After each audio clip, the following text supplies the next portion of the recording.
demain, à 3 heures, il y a ici des obsèques. Demain, c'est lundi. À 3 heures après-midi, nous demandons à Michel de Jurbis qu'il soit fort. Sa mère est décédée. Son père aussi, il y a quelques jours, est décédé. Ça, c'est la vie. L'homme est né pour mourir un jour. Michel, nous sommes avec vous gratuitement. Mariage, funérailles, des obsèques, des baptêmes, visite des malades, aller à l'hôpital. Nous sommes gratuitement au service de tous, sans distinction de classe, de race, de religion. Nous sommes des serviteurs de Dieu, vraiment encore plus que le prophète Élisée. Le prophète Élisée n'avait pas la chance, n'a pas reçu le pouvoir de pardonner les pécheurs, mais il avait le pouvoir vraiment de la voyance, de guérir et de conseiller aux hommes et aux femmes, allez, faites ceci, ne faites pas cela. C'est très très important. Alors Jésus, dans l'évangile de ce matin, marche vers la Galilée, pas de loin de Jérusalem. Voilà 10 hommes, pleins de lèpre, lépreux. Viens vers le Christ. Jésus, mais de loin. Pourquoi loin? Parce qu'il n'était pas digne de s'approcher vraiment, de loin. Seigneur, je ne suis pas digne de vous recevoir, mais dis seulement une parole et mon âme sera guérie. Mon âme sera guérie. Un commandant de l'armée romaine disait, je ne suis pas digne de vous recevoir, mais dis seulement une parole et mon âme sera guérie. C'est dit lépreux, 10, de loin. Jésus, aie pitié de nous, guérissez-nous. Jésus leur dit, avancez. Il leur donne un conseil. Comme la petite fille a donné le conseil au général Lama, allez chez le prophète Élisée. Le prophète Élisée donne un conseil, un bon conseil à Naaman, allez, plongez-vous dans le Jourdain. Cette fois, le chiffre 7, c'est beau. Le chiffre 7 symbolise la bonté, les sacrements, les 7 églises. Jésus va leur donner un conseil. Savez-vous qu'est-ce que c'est le conseil qu'il va leur donner? Vous avez écouté l'évangile, non? Allez, montrez-vous aux prêtres. Allez, montrez-vous aux prêtres. Il n'a pas dit allez, montrez-vous au rabbin, au chacham, au cardinal ou à l'évêque. Bien sûr, à ce moment-là, cardinal, évêque n'existait pas, bien sûr. Allez, montrez-vous aux prêtres. C'est le prêtre qui a le pouvoir de lier, de délier. C'est le prêtre, Jésus lui donne ce pouvoir. Vous êtes prêtre à jamais. Jusqu'à la mort, vous êtes prêtre. Michel de Jurbis, nous sommes avec vous. Courage, n'ayez pas peur. Gardez votre courage pour toujours. Nous sommes à votre disposition. Cet après-midi, nous allons vous voir et voir votre maman. La paix avec vous et avec elle, le paradis céleste pour elle.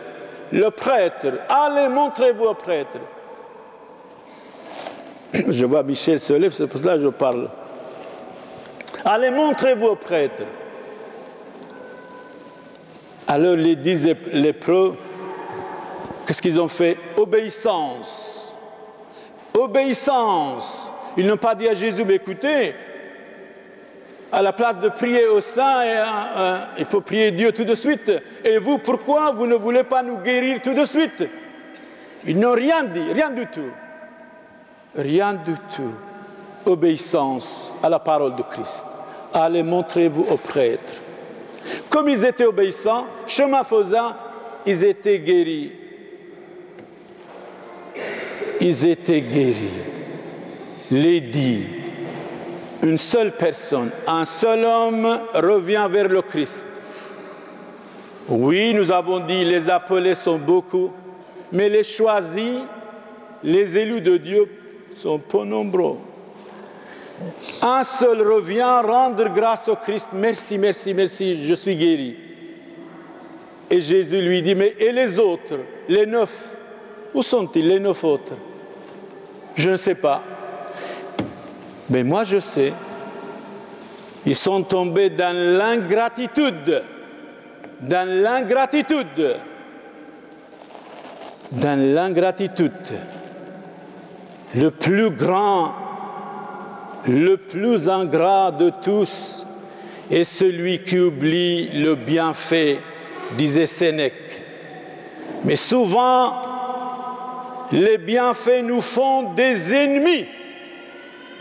Quand vous faites le bien à quelqu'un, il devient votre ennemi. S'il n'a pas la maturité, s'il n'est pas noble, s'il n'est pas vrai, vous faites le bien à quelqu'un, il deviendra votre ennemi.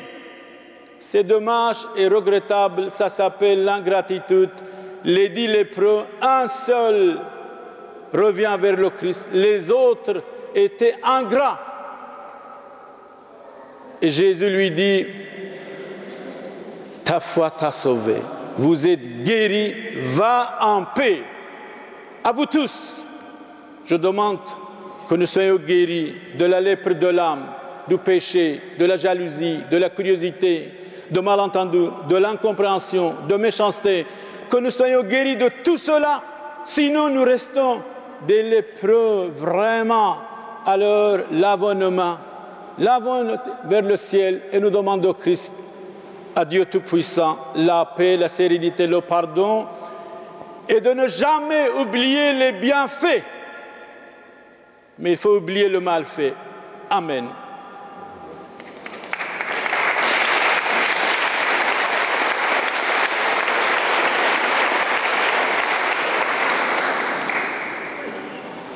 Profondément méditons et prions.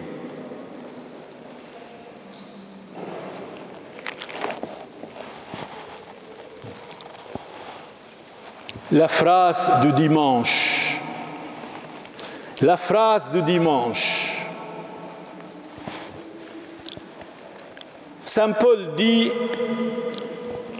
à son disciple Timothée, chapitre 3, verset 3, « Sache que dans les derniers jours, c'est-à-dire maintenant, surgiront des temps difficiles. » Qui n'a pas une difficulté, un problème aujourd'hui?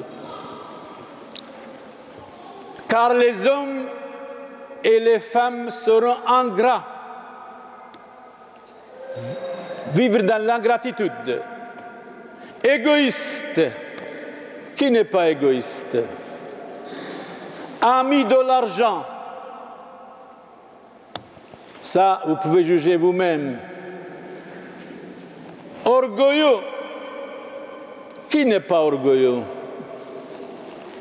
Blasphémateur. Mais oui, même Dieu lui-même, de temps en temps, la Vierge Marie, Jésus, le pape, ont été blasphémés par des autres. Rebelle. Insensible. Calomniateur. Nous tous on est calomniés par n'importe qui. Par des esprits fragiles, petits et faibles. Ennemis des gens de bien. Quand on fait le bien, nous aurons des ennemis.